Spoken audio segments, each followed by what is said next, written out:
Imagine a world where every interaction, every decision, every tiny task feels like a monumental effort. This is the reality for those grappling with emotional exhaustion. It's not just about feeling tired, it's a profound sense of drained energy, a mental fog that clouds every thought and action. The world moves fast, but for the emotionally exhausted, it feels like wading through thick mud. This isn't just a passing phase, it's a signal from the body and mind that something is amiss. But what if this perceived weakness is actually a strength in disguise, a sign of deep emotional intelligence and sensitivity? Let's dive into the psychology of emotional exhaustion, where we'll uncover the hidden strengths and rational defenses of those who feel this way. We'll explore concepts like sensory processing sensitivity, which suggests that some people are simply wired to feel more deeply, and how this can be both a gift and a challenge. As we journey through this complex topic, we'll see how understanding these mechanisms can lead to greater self-compassion and resilience. But first, let's examine the telltale signs of emotional exhaustion and what they reveal about the inner workings of the mind. The modern workplace has morphed into a relentless machine, one that hums with the constant demand for growth and availability. This machine culture is not just about putting in hours, it's about being always on, always connected, and always ready to produce. It's a culture that has blurred the lines between work and life, fueled by technology that makes it possible to be reachable at any time, from anywhere. The concept of work-life balance has become a joke, a relic of a bygone era. Instead, we live in a world where burnout is a badge of honor, a testament to one's dedication and value. The pressure to keep up, to always be growing and available, is immense. It's like being stuck on a treadmill that's constantly speeding up, with no end in sight. The machine culture thrives on the principle of progressive engagement, a concept that suggests that the more engaged employees are, the more productive they become. However, this principle has been twisted, leading to a situation where employees are expected to be engaged 24/7. This expectation is not just unrealistic, it's harmful. It's like trying to squeeze water from a stone. Eventually, the stone cracks. In this case, the stone is the human mind and body. The constant demand for growth and availability leads to emotional exhaustion, a state of feeling emotionally drained and unable to cope, as described by the psychologist Christina Maslach in her work on burnout. The machine culture also fosters a sense of constant comparison, fueling the hedonic treadmill, a concept in positive psychology that refers to the tendency to remain at a set level of happiness despite positive or negative changes in circumstances. In the workplace, this means that even as employees achieve more, they feel the need to achieve even more to maintain their sense of worth. It's a cycle that's hard to break free from. The constant demand for growth and availability makes it difficult for employees to feel satisfied with their achievements. Instead, they're always looking ahead, always striving for the next big thing. This constant striving leads to emotional exhaustion, as employees feel like they're always running but never really getting anywhere. It's like being stuck in a never-ending game of whack-a-mole, where just as you think you've hit the target, another one pops up. The machine culture's demand for constant growth and 24/7 availability is a recipe for emotional exhaustion, a state that can have serious consequences for both employees and organizations. You are not lazy. Your body is rebelling against a world that demands constant productivity. It's a calculated response, a survival mechanism. This is what psychologists call burnout, a state of emotional, physical, and mental exhaustion caused by prolonged stress. It's your mind's way of forcing you to pay attention, to set boundaries. You're not failing to cope, you're successfully resisting an unsustainable pace. Think of it like a strike. Workers go on strike when conditions become unbearable. They're not saying, "First can't do this." They're saying, "First won't do this anymore." Your body is on strike. It's not that you're incapable.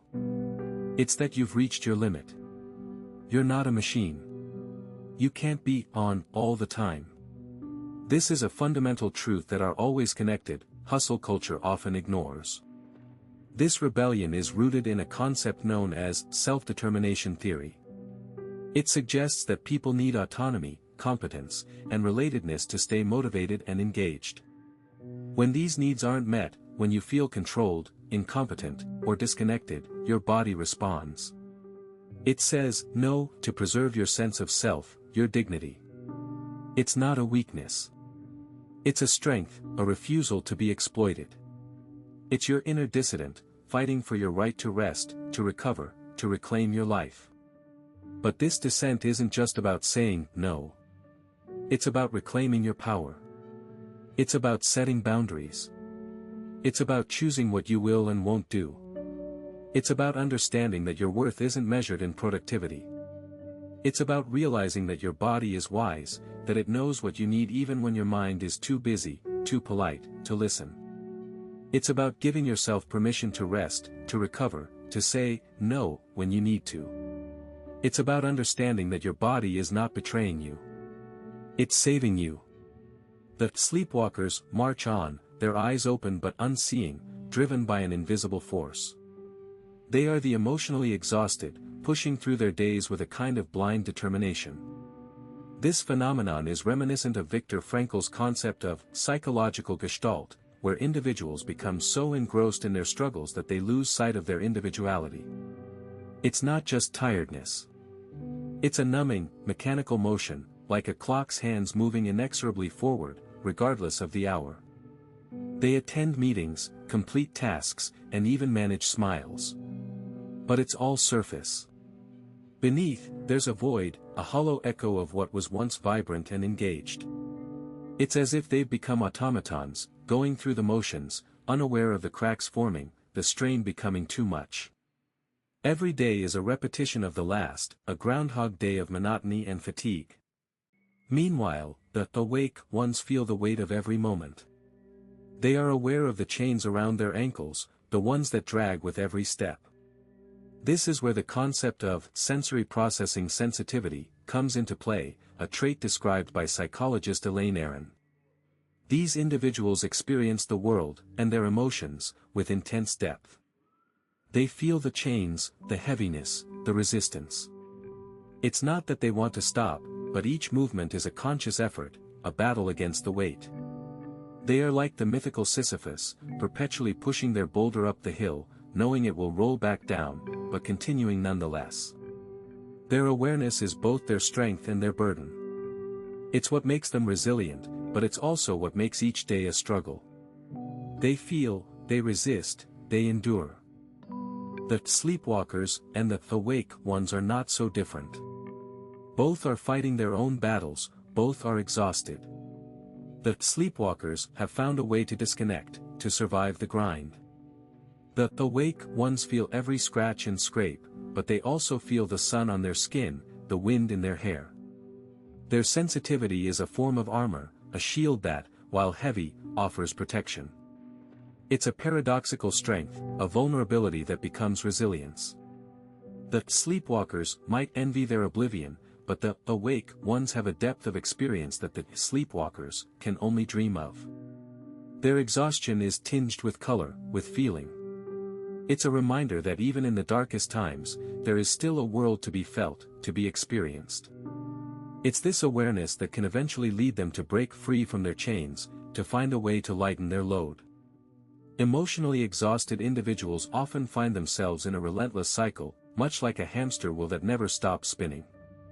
This incessant pace is not a personal failure but a rational response to an environment that demands constant productivity and engagement. The concept of sane response to an insane pace aligns with psychologist Herbert Freudenberger's work on burnout, where he described it as a state of physical, emotional, and mental exhaustion caused by long-term involvement in emotionally demanding situations. It's not just about being tired, it's a deep-seated weariness that stems from the ongoing pressure to perform, connect, and achieve in a world that never sleeps. Consider someone who has been working remotely for months, blurring the lines between home and office. Their calendar is packed with back-to-back virtual meetings, and their inbox is a never-ending stream of emails. They feel like they are always on, always available. This person might feel guilty for not keeping up, but in reality, they are refusing to participate in a race that has no finish line. It's not laziness, it's a subconscious act of self-preservation.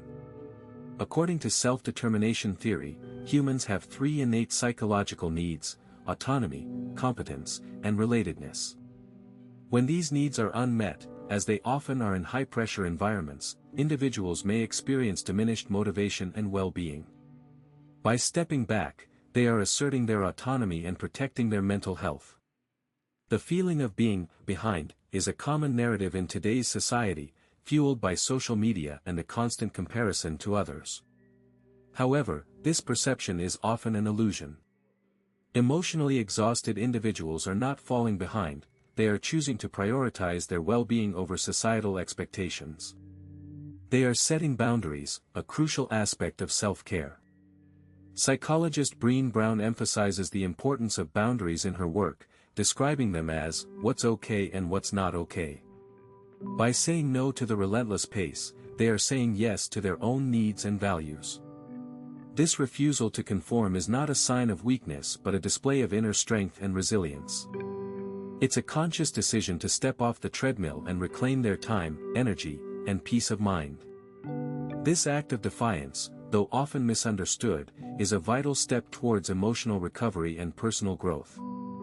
Emotionally exhausted individuals often find themselves in a relentless cycle, perpetually giving their time, energy, and emotions to others. This exhaustion can be reframed as a powerful act of reclaiming one's life. By choosing to stop and prioritize their well-being, they are asserting control over their time and energy. It's a subtle yet profound power move, a silent rebellion against the constant demand to be available, productive, and emotionally present for others. This act of self-preservation is not laziness or weakness, it's a strategic withdrawal, a conscious decision to conserve energy for what truly matters. Consider the concept of self-determination theory, proposed by Deci and Ryan, which emphasizes the importance of autonomy, competence, and relatedness in fostering motivation and well-being. Emotionally exhausted individuals, by choosing to stop and reclaim their time, are exercising their autonomy. They are taking back control over their lives, deciding who gets their time and energy. It's not about isolation or disengagement. It's about setting boundaries, a crucial aspect of self-care. They are not shying away from responsibilities but rather, they are choosing to engage on their own terms. This power move is also a form of boundary setting, a concept rooted in the work of psychologists like Henry Cloud and John Townsend. Boundaries are not about keeping people out but about creating a safe space for oneself. By saying no, emotionally exhausted individuals are protecting their energy reserves, their time, and their emotional well-being. They are refusing to be monetized, to be used up, and discarded. It's a radical act of self-respect, a declaration that their time and energy have value. This leads us to the next point, the societal pressure to always be on, and the role of emotionally exhausted individuals in challenging this norm. Emotional exhaustion is not merely a state of fatigue, it's a profound, often unspoken truth that demands acknowledgement. It's the quiet resignation in the eyes of someone who has given too much for too long. This truth is not a sign of weakness, but a testament to the depth of one's capacity to feel and to care. It's the body's way of saying, first need rest, first need respite. This is not a request, but a fundamental need, a biological imperative as crucial as hunger or thirst. Consider the concept of ego depletion, a psychological theory that suggests the brain has a limited amount of energy for exerting willpower and self-control. When emotionally exhausted, this reservoir is drained. It's not just tiredness. It's a feeling of being hollowed out, like a well that's been pumped dry. Every interaction, every decision, feels like an insurmountable task. This is not laziness, but a rational response to a depleted system. It's the brain's way of conserving energy, forcing a pause, or retreat. Yet, society often expects an apology for this exhaustion. Why are you so tired? It asks, as if fatigue is a personal failure. But emotional exhaustion is not an apology waiting to happen. It's a truth that needs to be spoken, not excused. It's a boundary that needs to be set, not crossed. It's a signal that something needs to change, not a sign that one should push harder. It's the body's wisdom speaking, not its weakness. So, don't apologize for your tiredness. Acknowledge it. Respect it.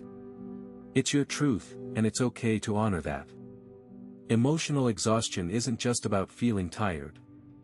It's a cry for support from a mind that's been running at full throttle. It's a sign of high sensitivity, a testament to deep empathy, and a call for more meaningful connections. Remember, it's not about pushing through, but about understanding and nurturing your emotional well-being. It's like what Viktor Frankl, a Holocaust survivor and psychiatrist, said, "When we are no longer able to change a situation, we are challenged to change ourselves." It's about finding that inner strength to set boundaries, to prioritize self-care, and to seek support. So, if you've seen yourself in these stories, know that you're not alone. You're not weak. You're deeply feeling, deeply thinking, and deeply caring. And that's a strength, not a weakness. We'd love to hear your thoughts. Have you experienced emotional exhaustion? How did you overcome it? Share your stories in the comments below. Let's build a community of understanding and support. And if you're interested in learning more about the psychology behind our emotions and behaviors, stay tuned for our next video. We'll be diving into the fascinating world of emotional intelligence. You won't want to miss it.